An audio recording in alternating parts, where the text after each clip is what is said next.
为着要庆祝10月初2印度国父甘地的生日，印度台北协会是用河海共存做主题，邀请在高雄市新上国小的学生参加画图比赛。咱这回来欣赏因的作品。白鸽经过的地方，那个子弹跟一些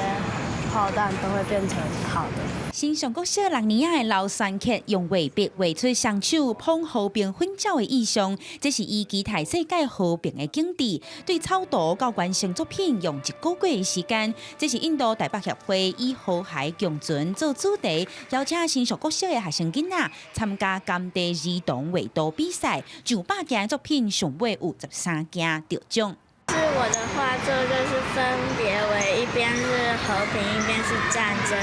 然后底下的部分就是一边是干净的，一边是被污染的水。希望世界和平，不要再有战争，然后大家都能很和谐。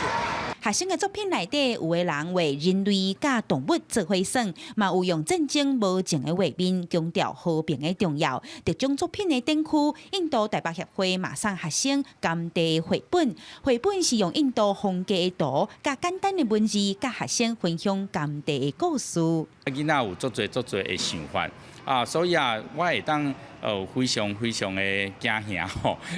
看到这囡仔表现出来，因为足侪囡仔我也准讲，因即摆拢卖即个网络的世界吼，也是讲游戏安尼，样个吼，咱的小朋友伊的画作内底有足侪真正面、真深的即个讨论啦。10月初2是印度国父甘地生日，嘛是国际非暴力日。印度台北协会邀请高雄的学生囡仔发挥想象力，和台湾甲印度用艺术来交流，嘛传达和平的价值。记者邱朝阳高雄报道。